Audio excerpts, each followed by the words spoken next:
I never thought I'd be the type of person to spy on my boyfriend.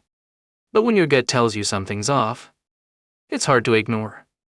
At first, it was just little things, small, subtle changes that most people wouldn't even notice. But after a while, those small things started to add up. And before I knew it, I was spiraling into paranoia. It started with his phone. Elliot had always been casual about leaving his phone lying around, never one to hide anything or seem particularly secretive. But recently, I noticed him taking his phone with him everywhere. Even if he was just going to grab a glass of water from the kitchen, the phone was glued to his hand. And there were the late nights. Elliot worked a typical office job, nothing too demanding, but suddenly he was staying late more often than usual. When I asked him about it, he brushed it off, saying there was a big project he needed to finish. But something in his tone didn't sit right with me. I tried to convince myself that I was overthinking it. After all, we'd been together for 2 years, and I had no reason to doubt him. But the nagging feeling in my chest wouldn't go away. The final straw came one evening when we were out to dinner with a few of our friends. Elliot's phone buzzed, and I caught a glimpse of the name flashing across the screen, Nathan. Nathan was my boss. I didn't think much of it at first after all. Elliot and Nathan had met before at work functions, so it wasn't unusual for them to know each other. But when Elliot quickly silenced the phone and shoved it back into his pocket, my stomach dropped. He didn't mention the message or explain why Nathan had texted him, and that's when I knew something was wrong. The next few days were torture. Every time I saw Elliot, I felt like there was an invisible wall between us. I wanted to confront him, to demand answers, but part of me was terrified of what I might find out.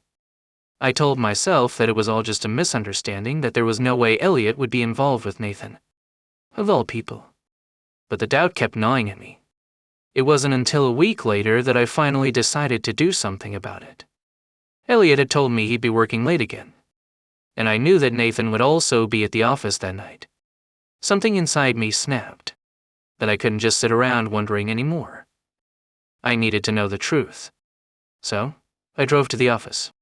The building was nearly empty by the time I arrived, the usual hustle and bustle of the workday replaced by eerie silence.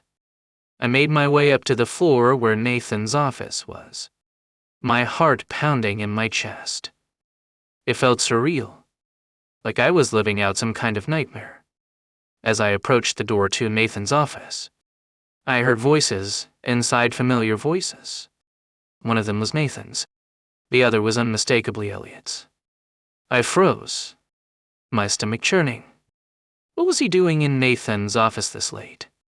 I pressed my ear to the door, straining to hear their conversation. "You know, we have to be careful." Nathan's voice, low and serious. "If this gets out, it's going to ruin everything." "I know," Elliot replied, his voice tight with anxiety. "But I don't know how much longer I can keep lying to him. He's going to figure it out eventually." My blood ran cold. They were talking about me. Elliot was hiding something from me, something big. I felt like I was going to be sick. My heart pounded in my ears. And for a moment, I considered barging in, demanding answers right then and there. But I couldn't move. I was paralyzed by the weight of the betrayal I was hearing with my own ears. "I'm just asking for a little more time," Nathan said, his tone firm. "You need to keep this under wraps until we're sure we're in the clear." There was a long pause before Elliot replied, "I'll try. But it's getting harder every day. I hate lying to him." My chest tightened, and I couldn't take it anymore. I stepped back from the door, my mind racing with 1,000 thoughts. I didn't need to hear any more. I already knew what was happening. Elliot was cheating on me. And not just with anyone. He was cheating on me with my boss. I left the office without saying a word, my vision blurred with unshed tears. The drive home was a haze of disbelief and anger. I felt like my entire world had been turned upside down. How could Elliot do this to me? How could Nathan do this? By the time I got home, I was numb.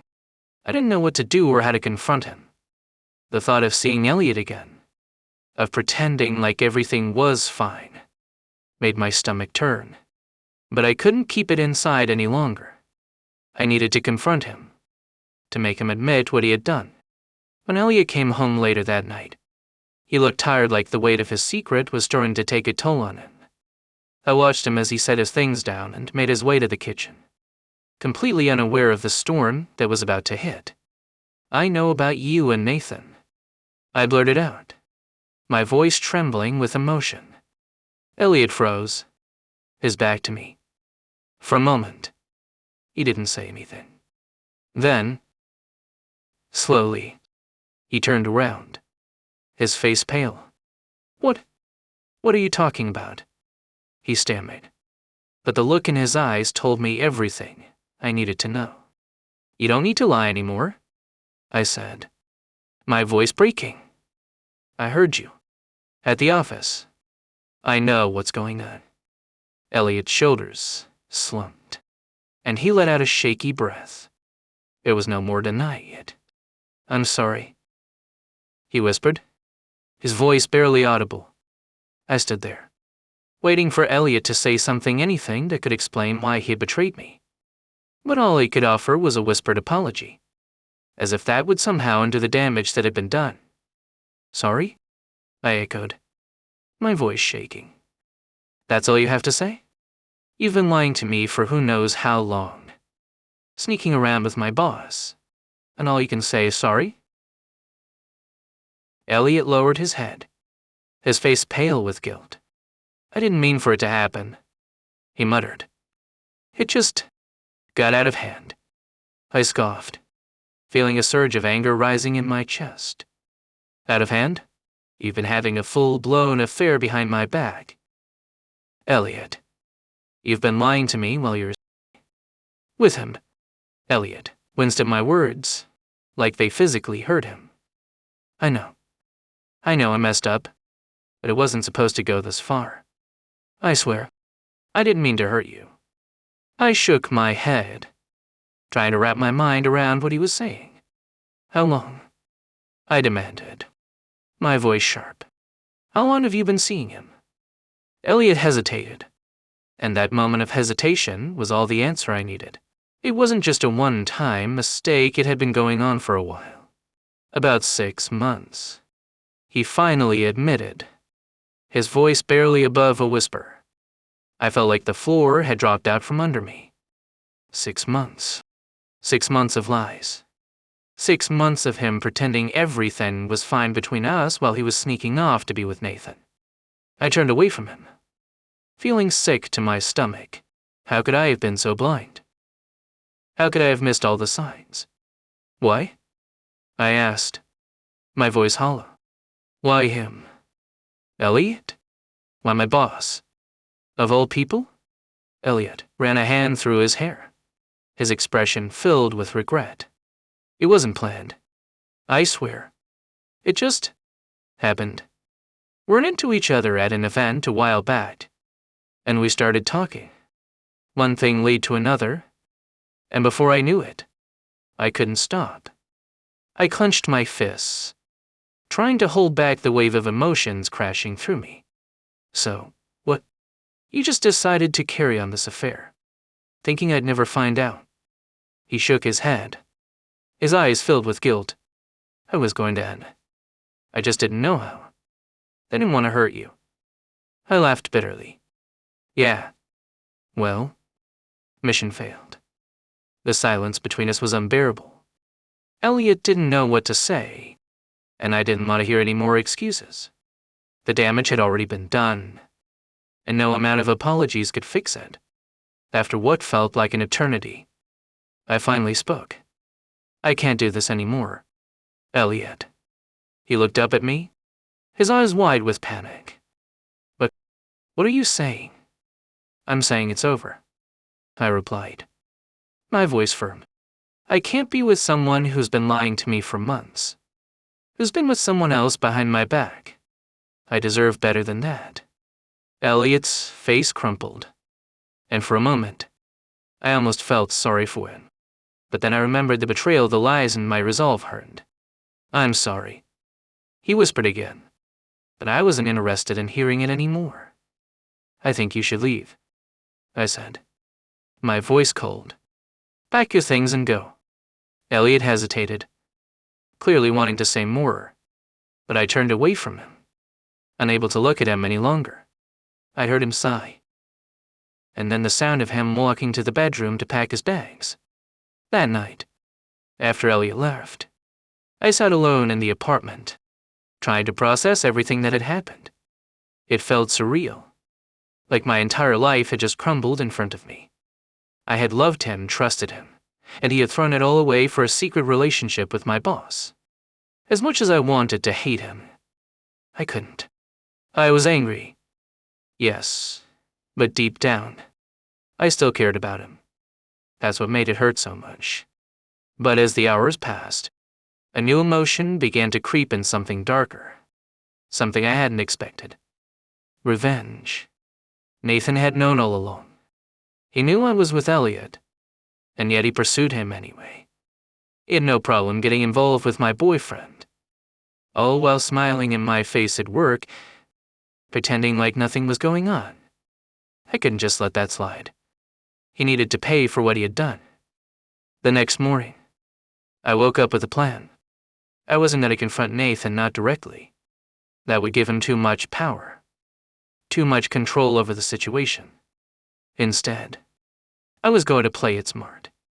I spent the next few days gathering information, digging into every little detail I could find about Nathan's personal and professional life. I talked to people at work, listened to rumors, pieced together everything I could about his relationships, his connections, his secrets. It didn't take long to find what I was looking for. Nathan was hiding something big. There were whispers about shady business deals, unethical practices, things that could ruin his reputation if they ever came to light. And I knew exactly how to use that information to my advantage. By the end of the week, I had everything I needed. I walked into work that Friday morning, my head held high, knowing that I was about to turn the tables on Nathan. He had taken something from me, and now I was going to take something from him. When I walked into his office, he looked up from his desk, surprised to see me. "James," he said with a smile that made my skin crawl. "What can I do for you?" I closed the door behind me, my heart pounding in my chest. It was time to play my hand. "I know about you and Elliot," I said, my voice steady. Nathan's smile faltered, his expression tightening. For a moment, he didn't say anything, clearly caught off guard by my boldness. "James, I don't want your excuses." I cut him off, my eyes locked on his. "I just want you to know that I'm not going to let you get away with this." Nathan leaned back in his chair, his eyes narrowing. "What exactly are you planning to do?" I smirked, feeling a surge of confidence. "I know about your little side business," I said, crossing my arms. "And if you don't back off, if you don't leave Elliot alone and keep your distance from me, I'm going to make sure everyone else knows about it too." Nathan's face went pale, and I knew I had him right where I wanted him. He opened his mouth to argue, but I raised a hand to stop him. "You think you can just walk all over people?"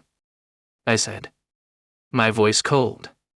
"Well, not anymore. You messed with the wrong person."